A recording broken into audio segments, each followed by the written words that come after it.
Rajesh law centre में आप लोगों का स्वागत है। आज हम लोग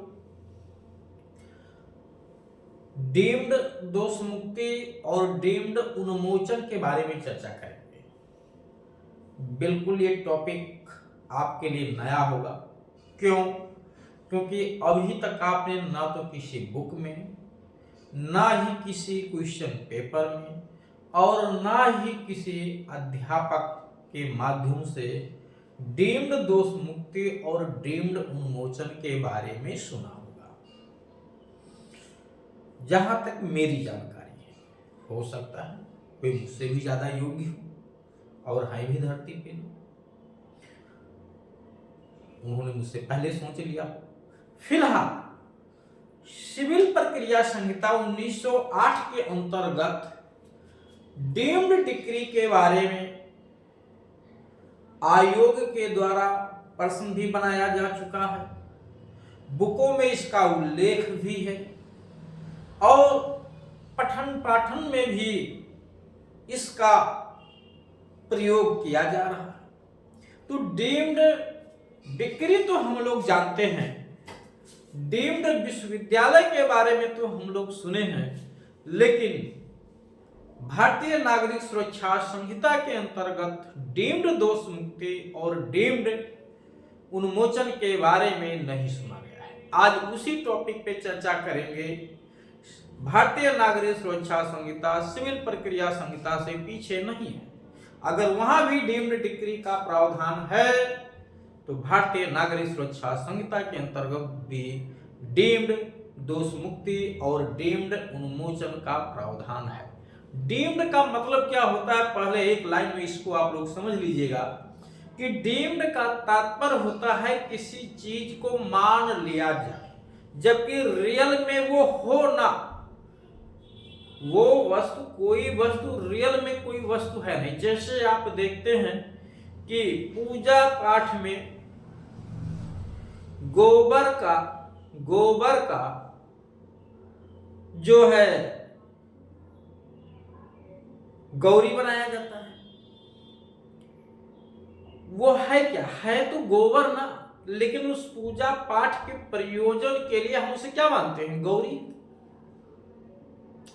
जबकि वो रियल में है नहीं, लेकिन उस समय गौरी है तो गौरी मान के उस पर जो भी पूजा पाठ का विधान है उसे पूरा किया जाता है। उसी तरह से यहां भी डीम्ड डिक्री सिविल प्रक्रिया संहिता में और भारतीय नागरिक सुरक्षा संहिता में डीम्ड दोष मुक्ति और डीम्ड उन्मोचन का प्रावधान किया गया।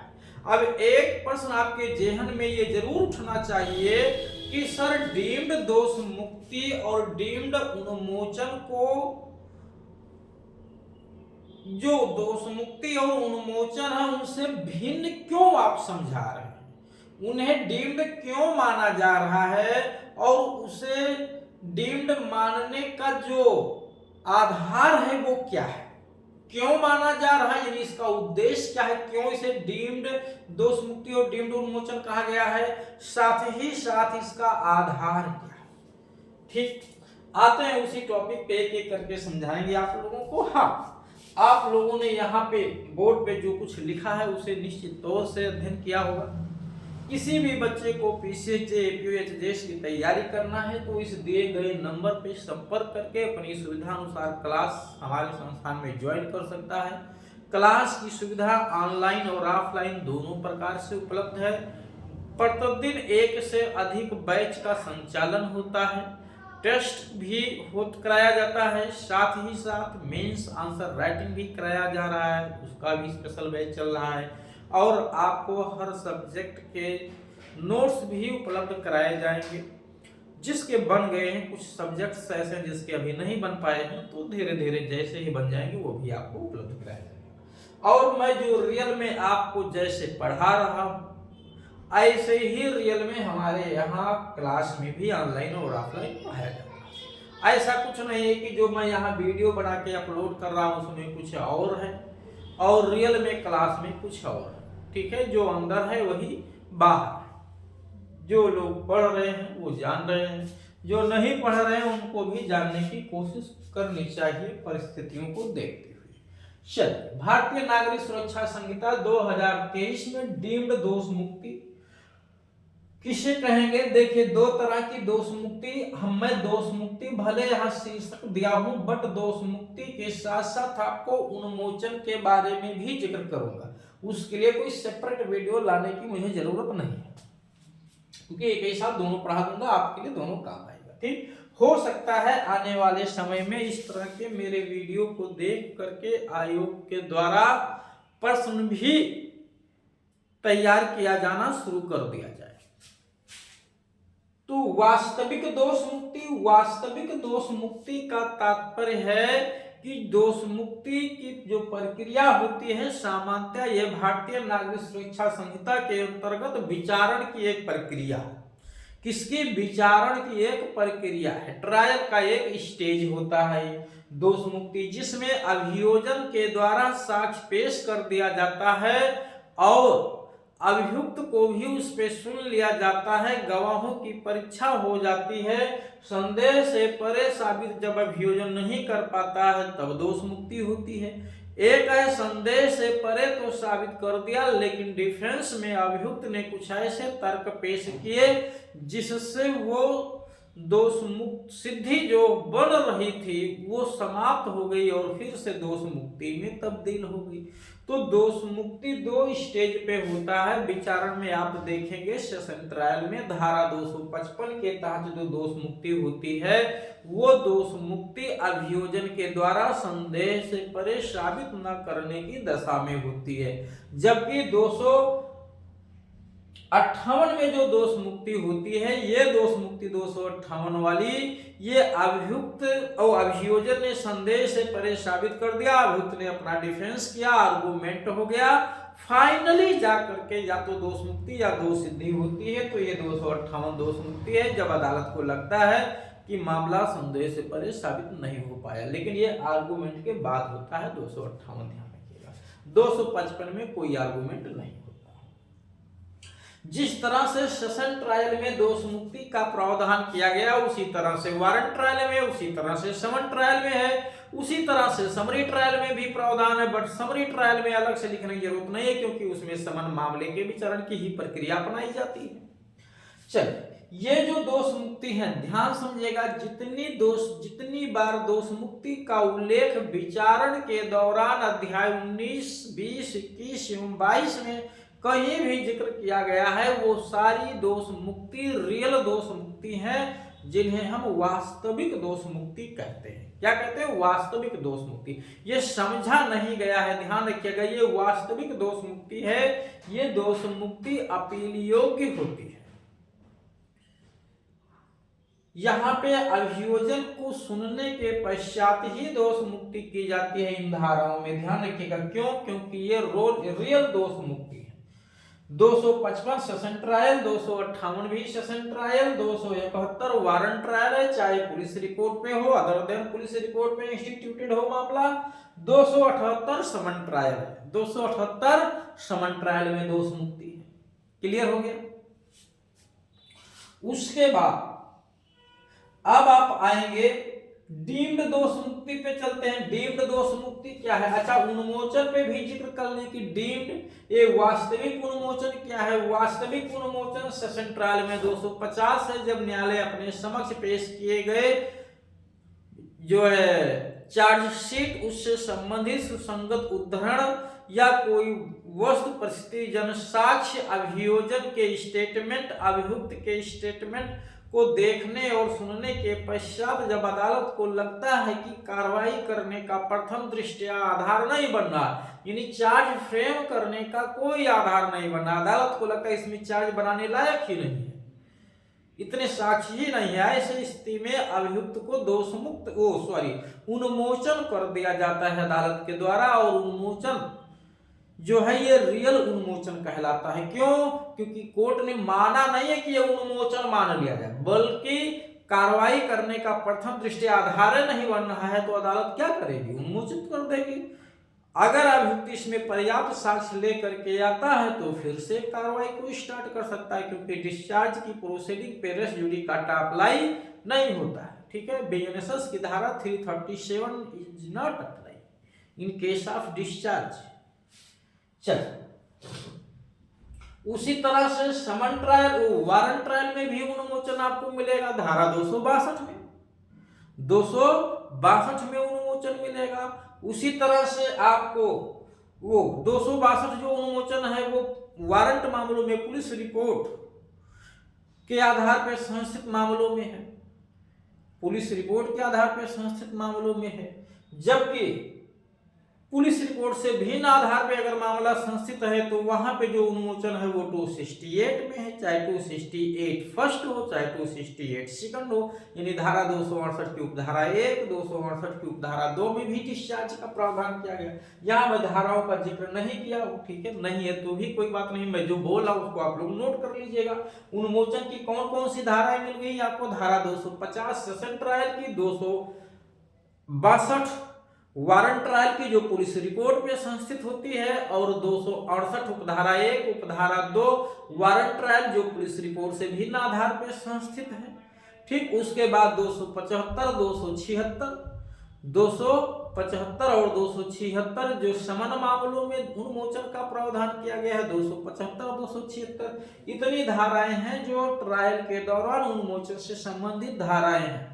कौन कौन सी, फिर से एक बार समझिएगा, आप लोग नोट कर लीजिएगा। धारा 250, 262, 250 सबसे पहले सेशन ट्रायल, 262 वारंट ट्रायल जो पुलिस रिपोर्ट पे संस्थित है, अदर देन जो पुलिस रिपोर्ट है वो 268 1 और 2, उसके बाद जो समन ट्रायल है उसमें 275 276 इतनी धाराओं में डिस्चार्ज का प्रावधान किया गया। कुल मिला के धारा संख्या की अगर बात करेंगे तो 2 2 4 1 5 धाराएं हैं। कितनी जगह उन्मोचन का उल्लेख किया गया? तो 6 जगह किया गया टोटल सेशन ट्रायल, क्योंकि एक धारा में 2 जगह किया गया है। कौन सी धारा है वो जहां पे ट्रायल में 2 बार उन्मोचन का प्रावधान किया गया एक ही धारा में? वो है धारा 268 जो पुलिस रिपोर्ट से भिन्न आधार पर संस्थित वारंट मामला होता है। 268 1 में भी है, 2 में भी है। अंतर इतना है दोनों में कि एक में अभियोजन से सब साक्ष्य, कंप्लेनेंट से सब साक्ष्य लेने के पश्चात डिस्चार्ज होता है, एक में 268 1 में, 268 2 में कंप्लेनेंट से बगैर कोई साक्ष्य लिए भी कोर्ट अपने कारणों को लेखबद्ध करते हुए डिस्चार्ज कर सकती है। यद्यपि ध्यान रखना जितने भी डिस्चार्ज हैं सभी में अदालत को अपने रीजन रिकॉर्ड करने पड़ते हैं, क्योंकि उसी के आधार पर फिर रिवीजन फाइल होती है। ये सब रियल दोष मुक्ति और रियल डिस्चार्ज। ठीक, अब हम लोग चलते हैं संहिता के अंतर्गत डीम्ड उन्मोचन और डीम्ड दोष सिद्धि, ये डीम्ड दोष मुक्ति का प्रावधान कहां कहां किया गया। धाराओं पे बहुत मत जाइएगा, हो सकता है यहाँ धाराएं कुछ गलत भी लिखी हुई है। ठीक है, मैं जो बताऊंगा उस पर ज्यादा गौर से सुनिएगा। डीम्ड दोष मुक्ति या डीम्ड उन्मोचन का तात्पर्य है जहां रियल में अदालत ने उन्मोचन या दोष मुक्ति विचारण जैसी प्रक्रिया के अनुसार न करके केवल मान लिया हो कि इस कार्रवाई का प्रभाव दोष मुक्ति होगी या इस कार्रवाई का प्रभाव उन्मोचन होगा। होता है नहीं, होगा, मान लिया जाता है, उसी को डीम्ड दोष मुक्ति या डीम्ड उन्मोचन कहते हैं। ये प्रावधान आपको जो सबसे पहली धारा है, अगर मैं कहूं दोष मुक्ति की, तो वो धारा है 247 247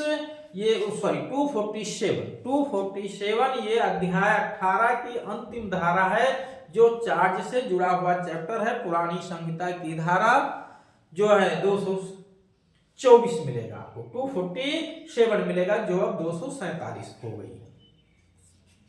वहां पे क्या बताएगा? वो डीम्ड डिस्चार्ज है, ध्यान रखिएगा, डीम्ड एक्विटल है, डीम्ड दोष मुक्ति है। क्या है? जब किसी व्यक्ति पर एक से अधिक अपराधों का आरोप लगाया जाता है और उसमें वो बड़े अपराध के लिए दोषी ठहरा दिया जाता है, तो शेष आरोप जो है अभियोजन वापस ले लेता है या अदालत उस पर कार्रवाई करना रोक देती है।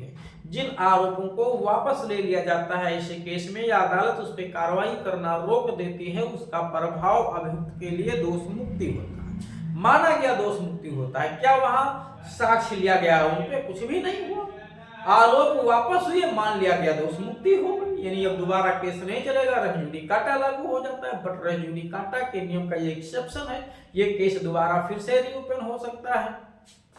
खैर चलिए, अब मैं यहाँ बहुत ज़्यादा 247 का जिक्र नहीं कर रहा हूँ, कभी 247 पे सेपरेट वीडियो बनाऊंगा तो आपको समझा दूंगा।